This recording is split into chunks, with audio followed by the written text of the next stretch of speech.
నమస్కారం ఘంటారావానికి స్వాగతం. ముందుగా ప్రధాన అంశాలు. శ్రీరామనవమి వేడుకలకు ముస్తాబైన భద్రగిరి కళ్యాణం వీక్షించేందుకు తరలి వస్తున్న భక్తజనం.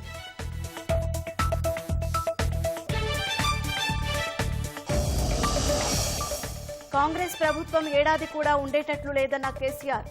మాజీ సీఎం మతి భ్రమించి మాట్లాడుతున్నారన్న మంత్రి వెంకటరెడ్డి. ప్రచారంలో మరింత జోరు పెంచనున్న కాంగ్రెస్. ఎల్లుండి నుంచి రాష్ట్ర వ్యాప్తంగా సీఎం పర్యటన.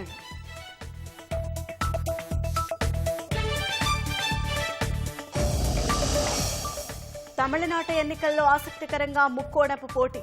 డీఎంకే, అన్నా డీఎంకే, భాజపా గెలుపు వ్యూహాలు.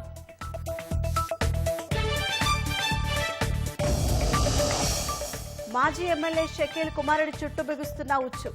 జూబ్లీహిల్స్ రోడ్డు ప్రమాదంలోనూ నిందితునిగా కేసు.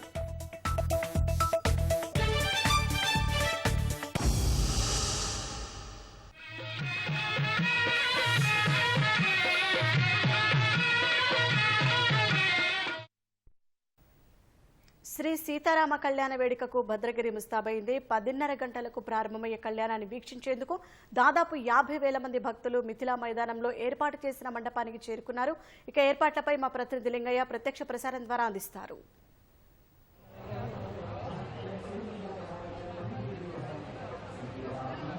దక్షిణ అయోధ్యగా బాసిల్లుతున్న భద్రాద్రి దివ్యక్షేత్రంలో సీతారాముల వారి కళ్యాణ కమనీయ వేడుక రానే వచ్చింది. ఆ కమనీయమైన కళ్యాణ వేడుక మరికొద్ది క్షణాల్లో భక్త కోటికి నయనానందం చేయనుంది. దాదాపు తెలుగు రాష్ట్రాల నుంచే కాకుండా ఇతర రాష్ట్రాల నుంచి కూడా పెద్ద ఎత్తున భక్తజన సందోహం భద్రాద్రి రామాలయాల్లో కిక్కిర్చిపోతుందని చెప్పవచ్చు. సీతారాముల కళ్యాణం అంటే లోక కళ్యాణంగా భావిస్తారు. ప్రతి జంటకు ఆదర్శంగా ఉండే సీతారాముల కళ్యాణాన్ని కనులారా వీక్షించి తరించేందుకు పెద్ద ఎత్తున భక్తజనం నిన్న రాత్రి వరకే ఇక్కడికి చేరుకుంది. అధికార యంత్రాంగం కూడా పూర్తి స్థాయిలో ఏర్పాట్లు చేసింది. ఒక్కసారి మనం చూడవచ్చు, సీతారాముల వారు మరి కాసేపట్లో సరిగ్గా 10:30 ఇక్కడ ప్రత్యేకంగా అలంకరించిన మండపం వద్దకు, పెళ్లి మండపం వద్దకు చేరుకోబోతున్నారు. మేళతాళాలు, ఊరేగింపుల మధ్య భక్తుల జయ జయ ధ్వానాలు, శ్రీరామ నామస్మరణల మధ్య భక్తులు జనసందోహం మధ్య సీతారాముల చంద్రస్వామి వారు ఇక్కడికి వేంచేస్తారు. సరిగ్గా 10:30 గంటలకు కళ్యాణ క్రతువు ప్రారంభమవుతుంది. దాదాపు 2 గంటల పాటు కళ్యాణ క్రతువు భక్తజన లోకాన్ని కూడా ఒక సంభ్రమాచర్యాలకు గురి చేయనుంది. అందరి నోట శ్రీరామ నామ స్మరణ చేయించనుంది. ఇందుకోసం ఏర్పాటు చేసిన ఏర్పాట్లన్నీ కూడా ఇప్పుడు భక్తులు సంతృప్తి వ్యక్తం చేస్తున్నారు. ఒక్కసారి మనం కళ్యాణ మండపాన్ని పరిశీలిస్తే అద్భుతంగా, అత్యంత కమనీయంగా ఈ కళ్యాణ వేడుకకు మధుర క్షణాలను మధుర ఘట్టంగా మిగిల్చేలా ఈ కళ్యాణ మండపాన్ని తీర్చిదిద్దారు. ప్రతి ఏటా కూడా తమిళనాడు నుంచి ప్రత్యేకంగా వచ్చే నిర్మాతలు ఇక్కడి నుంచి, నిర్మాణ శిల్పులు ఇక్కడికి ప్రత్యేకంగా దాదాపు వారం 10 రోజుల పాటు భద్రాచలంలోనే మకాం వేసి ఈ కళ్యాణ మండపాన్ని తీర్చిదిద్దుతారు. ప్రతి ఘట్టం, ప్రతి క్షణం కూడా ఈ 2 గంటల పాటు సాగే కళ్యాణ వేడుక ఆద్యంతం వీణుల విందుగా సాగనుంది. మొత్తం భక్తజన కోటికి కూడా కనులారా వీక్షించే ఆ భక్తజన కోటికి కూడా పూర్తి స్థాయిలో నయనానందం కలిగించనుంది. నిన్నటి వరకు ఎన్నికల సంఘం కొంత ఇక్కడ ప్రత్యక్ష ప్రసారాలపై ఆంక్షలు విధించినప్పటికీ కూడా రాష్ట్ర ప్రభుత్వం విజ్ఞప్తి మేరకు భక్త కోటికి కోట్లాది మంది భక్తులు ప్రత్యక్ష ప్రసారాల ద్వారా వీక్షించే ఈ వేడుకను ఖచ్చితంగా అనుమతించాలని 2-3 సార్లు అభ్యర్థించారు. దీంతో ఎన్నికల సంఘం కూడా అనుమతించింది. దీంతో భక్తులు ఇక్కడికి స్వయంగా రాలేని వారు, సీతారాముల కళ్యాణాన్ని ప్రత్యక్షంగా వీక్షించలేని వారు కూడా ఇప్పుడు ప్రత్యక్ష ప్రసారాల ద్వారా వీక్షించి తరించబోతున్నారు. దాదాపు 50,000 వరకు మొత్తం కూర్చునే విధంగా ఏర్పాట్లు చేశారు. భక్తులకు ఎక్కడ ఇబ్బందులు లేకుండా కూడా ఏర్పాటు చేశారు. దాదాపు 1,00,000 మంది భక్తులు వస్తారని అధికార యంత్రాంగం ఏర్పాటు చేసింది. ఇప్పటికే సెక్టార్లన్నీ కూడా పూర్తి స్థాయిలో నిండిపోయాయి. ఎటు చూసినా నామస్మరణతో, జై శ్రీరామ్ నినాదాలతో ఈ భద్రాద్రి పురవీధులన్నీ కూడా మారుమోగుతున్నాయని చెప్పవచ్చు. సరిగ్గా 10:30 సీతారామచంద్రస్వామి వారిని ప్రధాన ఆలయం నుంచి ఊరేగింపుగా తీసుకొస్తారు. ఇక్కడ దాదాపు 2 గంటల పాటు కళ్యాణ క్రతువు ఆద్యంతం వీణుల విందుగా కనుల పండుగ సాగనుంది.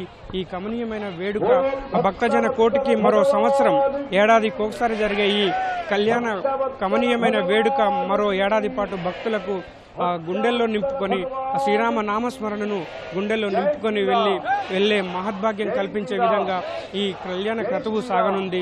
అదేవిధంగా ముఖ్యంగా శ్రీరామనవమి తిరు కళ్యాణ బ్రహ్మోత్సవాల్లో మొత్తం 3 ప్రధానమైన ఘట్టాలు ఉంటాయి. ఈ 3 ప్రధాన ఘట్టాల్లో కూడా ఎదుర్కోలు మహోత్సవం నిన్న రాత్రి వైభవపేతంగా జరిగింది. ఇవాళ కళ్యాణ వేడుక అత్యంత వైభవపేతంగా జరుగుతుంది. అదేవిధంగా రేపు మహాపట్టాభిషేకం, శ్రీరాముడు మహాపట్టాభిషేక్తుడై రాజ్యాన్ని పాలించే రాజుగా, రాజాది రాజుగా అందరికీ అభయమిస్తాడు. దీంతో ఈ లోకం అంతా 10 కాలాల పాటు పచ్చగా ఉండాలంటూ దీవిస్తాడు. ఇదే భక్తులకు, భక్త కోటికి కూడా కనుల విందుగా సాగనుంది. ఈ 3 ప్రత్యేకమైన వేడుకలను కూడా ఎక్కడ ఇబ్బందులు లేకుండా అధికార యంత్రాంగం ఏర్పాట్లు చేసి ఇక్కడికి వచ్చే భక్తులకు కనులారా వీక్షించి తరించే భక్తుల కోటికి కూడా ప్రతి ఒక్కరికి మరో ఏడాది పాటు ఒక కనుల పండుగ ఈ మధుర స్మృతుల్ని గుర్తుంచుకొని ఇక్కడి నుంచి మళ్ళీ వెనుదిరిగేలా ఏర్పాట్లు చేశారు.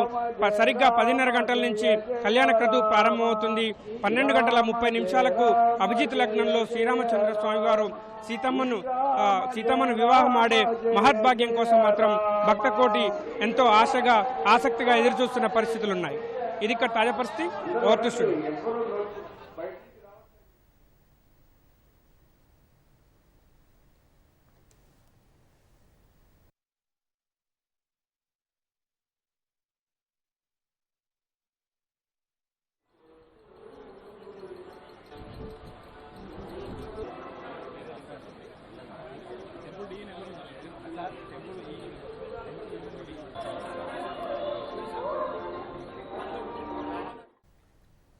హైదరాబాద్ ఎల్బీ నగర్లోని చిత్రా లేఅవుట్ కాలనీలో శ్రీరామనవమి వేడుకలు ఘనంగా జరిగాయి. అందులో భాగంగా ఎదుర్కోళ్ల ఘట్టం నిర్వహించారు. కాలనీవాసులు పెద్ద సంఖ్యలో స్వామివారి వేడుకల్లో ఉత్సాహంగా పాల్గొన్నారు. శ్రీ సీతారాముల కళ్యాణ మహోత్సవానికి కూడా పెద్ద ఎత్తున అందరూ హాజరవ్వాలని కమిటీ సభ్యులు కోరారు.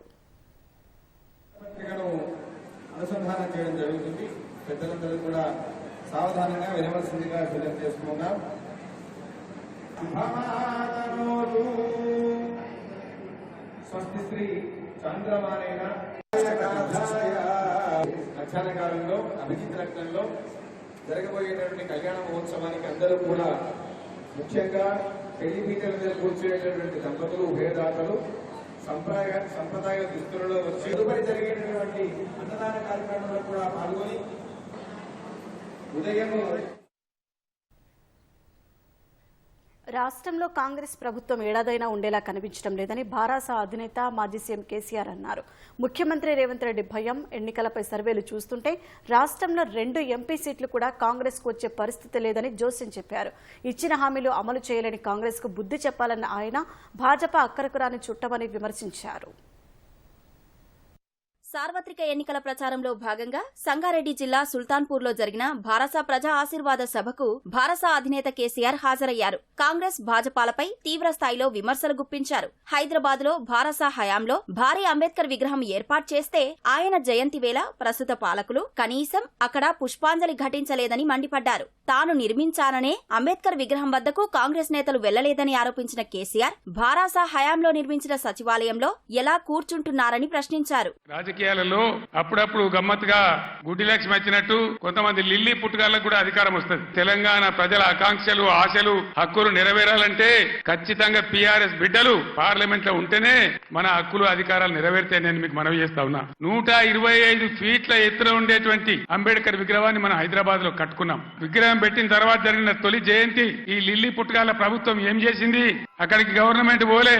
ఆ మహనీయులంతా హిమాలయ పర్వతం అంతా ఎత్తున్న విగ్రహానికి ఒక పువ్వు పెట్టలే, అంజలి ఘటించలే. దీన్ని ఏమంటారు? అహంకారమా? ఎవరు పెట్టిన విగ్రహమే కదా.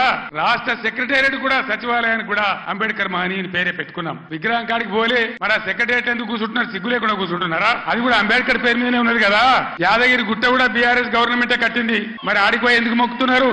ఎమ్మెల్యేలు ఉండే క్వార్టర్లు కూడా బీఆర్ఎస్ గవర్నమెంటే కట్టింది. గెలిచిన కాంగ్రెస్ ఎమ్మెల్యేలు దానిలో ఎందుకుంటున్నారు? అంటే అన్ని తీసేస్తారా? మిషన్ కాకతీయ చెరువులు బంద్ చేస్తారా?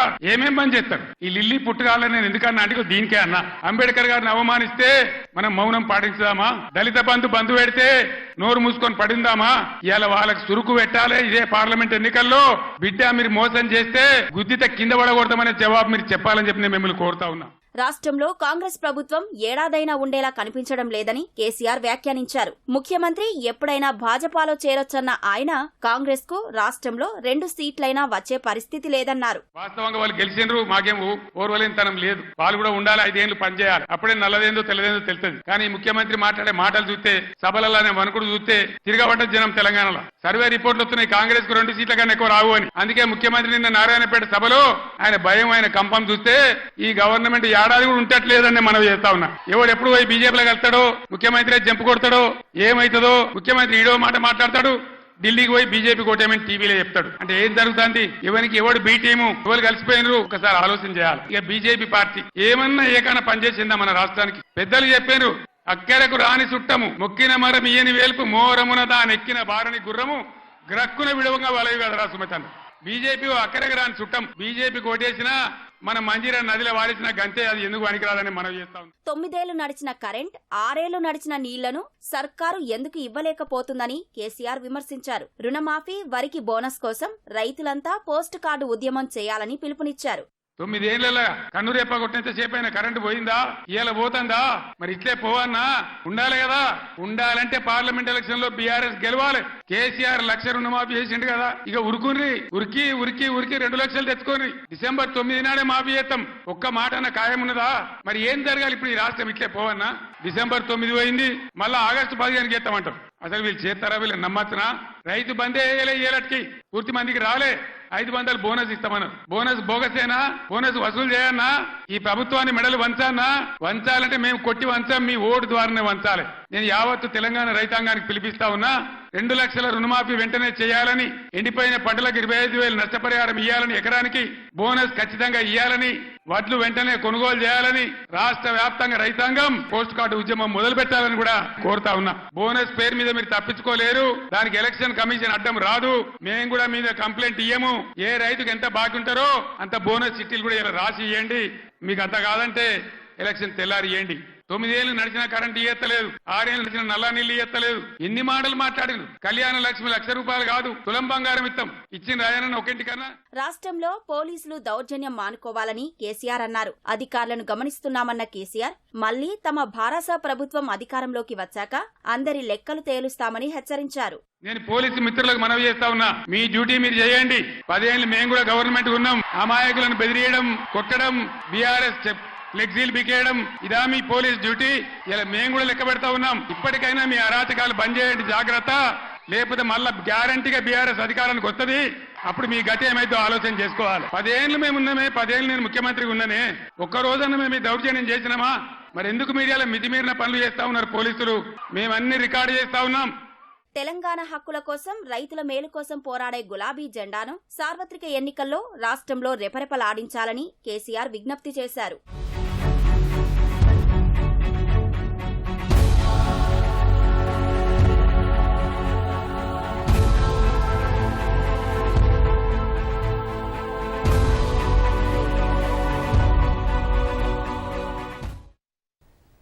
కాంగ్రెస్ ప్రభుత్వంపై కేసీఆర్ చేసిన విమర్శలపై మంత్రులు మండిపడ్డారు.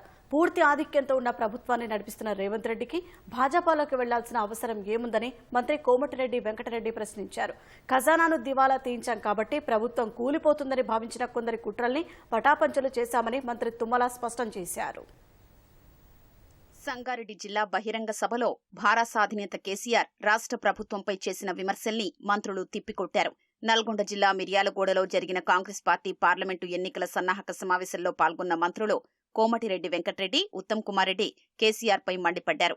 కేసీఆర్, కేటీఆర్ మతి భ్రమించి ఇష్టారీతిన మాట్లాడుతున్నారని కోమటిరెడ్డి విమర్శించారు.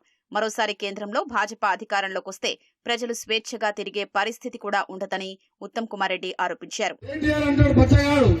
ఆయన ఉద్యమం మొదలుపెట్టి అమెరికాలో నౌకరు చేసుకుంటున్నాడు.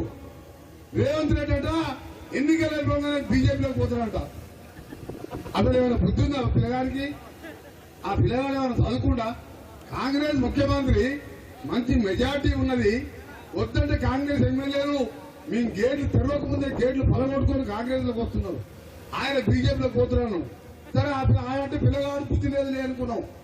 ఇప్పుడు చూసినా ఈ ముసలాయన పెద్ద మనిషి కట్టబట్టుకొని తిరుగుతున్న కేసీఆర్ మెదక్ సభలో సంవత్సరం లోపే గవర్నమెంట్ పడిపోతుంది, త్వరలోనే ఎన్నికలు కాగానే రేవంత్ రెడ్డి బీజేపీలో పోతానని చెప్పి ఈ మధ్య ప్రకటించిన కేసీఆర్ గారు కూడా అంటున్నారంటే వీళ్ళిద్దరికి ఏమైందంటే బిడ్డ జైల్లోకి పోయింది, చెల్లె జైల్లోకి పోయింది, బిడ్డ జైల్లోకి పోయింది. ఇక రెండేళ్ళు దాకా బెయిల్ రాదు, మనం కూడా జైల్లో పోతామని చెప్పి తండ్రి కొడుకులు మెంటల్ అయిపోయి ఇవాళ మన ముఖ్యమంత్రి గారి మీద నా మీద ఎప్పుడు మాట్లాడా మా ఇద్దరి మీద మాట్లాడతారు వాళ్ళు. ముఖ్యమంత్రి గారు చెప్పిన మాట మేరకు మేమందరం కూర్చొని ఆగస్టు 15 వరకు ఏకకాలంలో రుణమాఫీ చేయబోతున్నామని చెప్పి మీ అందరికీ కూడా రైతుల పక్షాన చెప్తున్నాం. బీజేపీ ప్రజాస్వామ్యకే ప్రమాదం అని చెప్పి మనం చేస్తున్నా. మళ్ళోసారి బీజేపీ గెలిచి నరేంద్ర మోదీ ప్రధానమంత్రి అయితే ఈ విధంగా మనం అయితే పూర్తి స్వేచ్ఛతో ఒక ఫ్రీ అండ్ ఫెయిర్ డెమోక్రసీలో బతుకుతున్నామో అది ముందు ఉండబోదు అని చెప్పి కూడా నేను మనం చేస్తున్నా. భారతదేశంలో రైతుల ఇన్కాన్ని రెట్టింపు చేస్తానడు. రెట్టింపు చేయకపోగా కేంద్ర ప్రభుత్వ చర్యల వల్ల రైతుల ఆదాయం తగ్గిపోయింది. ఎంఎస్పీకి కనీస మద్దతు ధరకి చట్ట పద్ధతి ఇస్తా, లీగల్ శాంక్షన్ ఇస్తా, చట్టం చేస్తా అని హామీ ఇచ్చిన బీజేపీ రైతాంగాన్ని మోసం చేసిందనే విషయాన్ని మనం చేస్తున్నా. గత భారాస ప్రభుత్వం రాష్ట్రంలోని అన్ని వ్యవస్థల్ని నిర్వీర్యం చేసిందని మంత్రి తుమ్మల నాగేశ్వరరావు విమర్శించారు. ఈ నెల 19న మహబూబాబాద్ లో సీఎం రేవంత్ రెడ్డి పాల్గొనే బహిరంగ సభ ఏర్పాట్లను స్థానిక నేతలతో కలిసి తుమ్మల పరిశీలించారు. ఖజానాలో చిల్లి గవ్వ మిగల్చకుండా వెళ్లామని, కొత్త ప్రభుత్వం రోజుల్లోనే కూలిపోతుందని భావించిన కొందరి కుట్రలు పటాపంచలు చేస్తూ ప్రజాపాలన అందిస్తున్నామని తుమ్మల అన్నారు. కొంతమంది అనుకున్నారు ఈ రాష్ట్రాన్ని మనం దివాళా తీయించేశాం కాబట్టి, ఎక్కడా కూడా ఖజానాలో మీరు ఏ శాఖలోకి వెళ్ళి అడిగినా కూడా రూపాయి లేకుండా చేశాం కాబట్టి, అవసరమైతే ఆ శాఖలకి తలకు మించిన భారం అప్పులు కూడా చేశాం కాబట్టి, అప్పు కూడా వీళ్ళకి పుట్టదు కాబట్టి వీళ్ళకి ప్రభుత్వాన్ని నడపలేరు కాబట్టి 3వ రోజునే మనం మళ్ళీ అధికారంలో రావచ్చు అనే దుర్బుద్ధితోటి రాష్ట్ర ఖజానాతో పాటు వ్యవస్థలను కూడా విచ్ఛిన్నం చేసి చిన్నాభిన్నం చేసి కరెంటు కానీ నీటిపారుదల రంగాన్ని కానీ అన్ని వ్యవస్థల్ని ఛిద్రం చేసినటువంటి గత ప్రభుత్వం అనుకుంది వీడు కరెంట్ ఇవ్వలేరు, ఎందుకంటే కరెంటు మీద ఇప్పటికే మనం 1,00,000 కోట్లు అప్పు తెచ్చాం కాబట్టి కరెంటు మీద అప్పు పుట్టదు కాబట్టి వీళ్ళు కరెంటు కొనలేరు కాబట్టి కరెంటు ఉండదు. నేనున్నంత కాలం 1,00,000 కోట్లు అప్పు చేసి కొన్నాను, వీళ్ళకి అప్పు పుట్టే ఇది కూడా లేదు కాబట్టి కొనలేరని చెప్పి భావించారు. 2 లక్షల రుణమాఫీని స్వాతంత్ర దినోత్సవం లోపల మేము చేసి రైతును ఆదుకుంటామని చెప్పారు. దానికి కావలసినటువంటి చర్చలన్నీ జరుగుతున్నాయి రిజర్వ్ బ్యాంక్ తోటి. తెలంగాణలో కాంగ్రెస్ లోక్సభ ఎన్నికల ప్రచారం ఇక హోరెత్తనుంది. పార్టీ ముఖ్య నేతలంతా అన్ని నియోజకవర్గాల్లో తిరగాలని అధిష్టానం ఆదేశించింది. తమ జిల్లాలకే పరిమితం కాకుండా ఇతర ప్రాంతాలకు వెళ్లాలని సూచించింది. ఇప్పటికే కొన్ని నియోజకవర్గాల్లో ప్రచారం మందకొడిగా ఉందని, అక్కడ నేతలు చురుగ్గా పనిచేయాలని ఏఐసీసీ స్పష్టం చేసింది. భాజపా 6 లోక్సభ నియోజకవర్గాల్లో ప్రచారంలో ముందుందని, అక్కడ ధీటుగా సభలు ర్యాలీలు నిర్వహించాలని తెలిపింది. అసెంబ్లీ నియోజకవర్గాల వారీగా నియమించిన సమన్వయకర్తలు మొక్కుబడిగా పనిచేస్తున్నారని కొందరిని ఏఐసీసీ హెచ్చరించినట్టు తెలుస్తోంది. ఇంతకాలం స్థానిక నేతలు కార్యకర్తలతో అభ్యర్థులు అంతర్గత సమావేశాలు నిర్వహించగా, ఇక నుంచి సీఎం ఇతర ముఖ్య నేతలతో బహిరంగ సభలు ర్యాలీలపై దృష్టి పెట్టాలని అభ్యర్థులకు పార్టీ నుంచి సూచనలు అందాయి. మెదక్, వరంగల్, భువనగిరి అభ్యర్థుల నామినేషన్ల సందర్భంగా నిర్వహించే ర్యాలీలు సభల్లో సీఎం రేవంత్ రెడ్డి పాల్గొననున్నారు. ముఖ్యమంత్రి రేవంత్ రెడ్డి నేటి నుంచి 2 రోజుల పాటు కేరళలో పర్యటించనున్నారు. లోక్సభ ఎన్నికల ప్రచారంలో భాగంగా ఆయన ఇవాళ ఉదయం కేరళకు చేరుకుని 2 రోజుల పాటు అక్కడ ఉంటారని పార్టీ వర్గాలు వెల్లడించాయి. తెలంగాణతో పాటు దక్షిణాది రాష్ట్రాల్లో సీఎం రేవంత్ రెడ్డిని ఎన్నికల ప్రచారానికి ఉపయోగించుకోవాలని ఏఐసీసీ నిర్ణయించింది. అందులో భాగంగానే రేవంత్ రెడ్డి కేరళ పర్యటనకు వెళ్తున్నట్లు టీపీసీసీ వర్గాలు వెల్లడించాయి. తిరిగి ఈ నెల 19న ఉదయం మహబూబ్ నగర్, సాయంత్రం మహబూబాబాద్లో జరిగే ఎన్నికల బహిరంగ సభల్లో ఆయన పాల్గొంటారని వెల్లడించారు. కరువుతో అల్లాడుతున్న అన్నదాతలకు భరోసా అందించాలని భారాస అధినేత కేసీఆర్ నిర్ణయించారు. రైతుల వద్దకే వెళ్లి వారి కష్టనష్టాలను తెలుసుకోనున్నారు. ఇందుకోసం రాష్ట్ర వ్యాప్తంగా బస్సు యాత్రలు చేయనున్నారు. ఇప్పటికే కరీంనగర్, చేవెళ్ల, సంగారెడ్డిలలో నిర్వహించిన బహిరంగ సభల్లో ప్రజల నుంచి మంచి స్పందన లభించిందని భారాస భావిస్తోంది. ఈ నేపథ్యంలో ప్రజలకు మరింత చేరువ కావాలని పార్టీ తీర్మానించింది. ప్రజా ఆకాంక్షలకు అనుగుణంగా కేసీఆర్ ప్రచార సరళిని రూపొందించాలని నిర్ణయించింది. ఈ నెల 18న దీనికి సంబంధించిన సమగ్ర ప్రణాళికపై చర్చించి తుది రూపు ఇవ్వనున్నారు. హైదరాబాద్ ఉప్పల్ పోలీస్ స్టేషన్ పరిధిలో మాదక ద్రవ్యాలు విక్రయిస్తున్న 2 వ్యక్తులను ఎల్బీనగర్ ఎస్ఓటీ పోలీసులు అరెస్ట్ చేశారు. రాజస్థాన్కి చెందిన మనోజ్ బుద్ధారాం జోధ్పూర్ నుంచి హైదరాబాద్కు మాదక ద్రవ్యాలు తరలించి విక్రయిస్తున్నట్లు తెలిపారు. పక్కా సమాచారంతో నిందితులను పట్టుకున్న పోలీసులు వారి వద్ద నుంచి 100 గ్రాముల ఎండీఎంఏ, 500 గ్రాముల ఓపియం, 4 చరవాణీలు స్వాధీనం చేసుకున్నారు. మరో నిందితుడు పరారీలో ఉన్నట్లు పేర్కొన్నారు.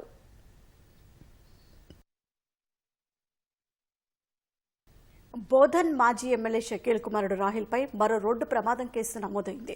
జూబ్లీహిల్స్ రోడ్ నంబర్ 45లో 2 ఏళ్ల క్రితం జరిగిన రోడ్డు ప్రమాదంలో 2 నెలల చిన్నారి మృతితో పాటు 3 గాయపడ్డారు. ఈ ఘటనలో కారు నడిపిన వ్యక్తి మాజీ ఎమ్మెల్యే షకీల్ కుమారుడు రాహిల్ అని తాజాగా నిర్ధారించుకున్న పోలీసులు నిందితుడిగా చేర్చారు.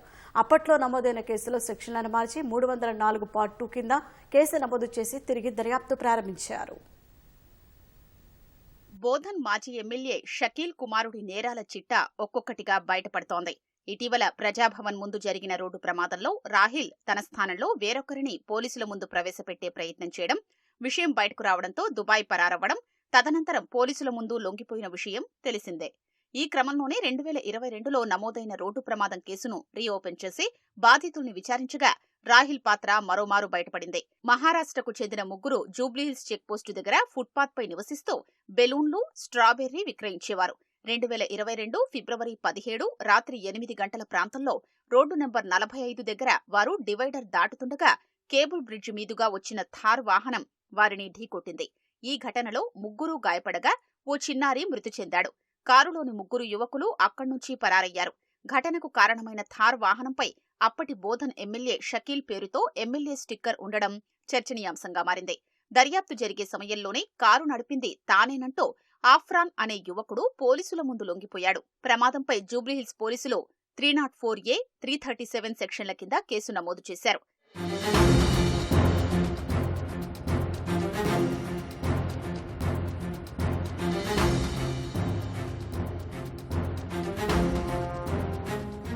గతేడాది డిసెంబరు 3వ వారంలో ప్రజాభవన్ వద్ద జరిగిన రోడ్డు ప్రమాద ఘటనలో రాహిల్ ఉండడం, తనకు బదులు ఇంకొకరిని ప్రవేశపెట్టే ప్రయత్నం చేయడమూ వెలుగులోకొచ్చింది. ఘటనలో 2 పోలీసు అధికారుల్ని సస్పెండ్ చేయడమే కాకుండా రాహిల్ను ఇటీవల అరెస్టు చేసి జైలుకు తరలించారు. ఇదే సమయంలో జూబ్లీహిల్స్ రోడ్డు ప్రమాదం కేసు తెరపైకొచ్చింది. అప్పట్లోనూ కారు నడిపింది రాహిల్ అని, ప్రమాదం జరగ్గానే అక్కడ్నుంచి పరారై తన స్థానంలో ఆఫ్రాన్ను ముందుంచినట్లు పోలీసులు అనుమానించారు. బాధితుల నుంచి మరోమారు వాంగ్మూలాన్ని తీసుకుని వాహనం నడిపింది రాహిల్ అని నిర్ధారించుకున్న పోలీసులు ఈ నేపథ్యంలోనే అప్పట్లో నమోదు చేసిన కేసులో 304A సెక్షన్ను మార్చి 304 పార్ట్ 2 కింద దర్యాప్తు పునః ప్రారంభించారు. ప్రమాదం తర్వాత రాహిల్ మామతో పాటు బంధువులు కారు నడిపినట్లు అంగీకరించారని, తనను బలవంతంగా ఒప్పించారని పోలీసుల ముందు ఆఫ్రాన్ చెప్పినట్లు తెలుస్తోంది. ఇదిలా ఉండగా ప్రమాద సమయంలో పనిచేసిన పోలీసు అధికారుల పాత్ర, ప్రమేయంపైన ఆ శాఖ ఉన్నతాధికారులు దృష్టి పెట్టారు. ప్రపంచవ్యాప్తంగా పిల్లల్లో ఆటిజం లక్షణాలు ఎక్కువవుతున్నాయని మర్హమ్ రెజోనేటింగ్ రెసిలియన్స్ వ్యవస్థాపకుడు డాక్టర్ నబట్ లఖానీ తెలిపారు. దీనిపై తల్లిదండ్రులు అవగాహన పెంచుకుని తగిన చర్యలు తీసుకోవాలని సూచించారు. ఆటిజంతో బాధపడే పిల్లలకు హైదరాబాద్ కోకాపేటలో ప్రత్యేక కార్యక్రమం ఏర్పాటు చేశారు. ఈ వ్యాధితో బాధపడే పిల్లలను సాధారణ చిన్నారుల్లోకే భావించాలని చెప్పారు. తల్లిదండ్రులు పిల్లలకు సమయం కేటాయించలేకపోవడం కారణంగా ఆటిజం వస్తోందని ఆయన పేర్కొన్నారు. దీంతో సెల్ ఫోన్లకు అలవాటు పడిన పిల్లలు తోటి పిల్లలతో కలిసిపోకుండా ఒంటరిగా ఉంటున్నారని వెల్లడించారు.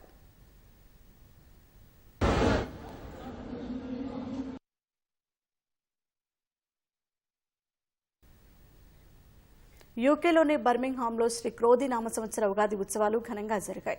Telugu association of Sutton Coldfield నిర్వహించిన వేడుకల్లో పెద్ద సంఖ్యలో తెలుగు ప్రజలు పాల్గొని నూతన సంవత్సరాన్ని జరుపుకున్నారు. ఉగాది పచ్చడి సేవించిన తెలుగువారు పంచాంగ శ్రవణ కార్యక్రమంలో పాల్గొన్నారు.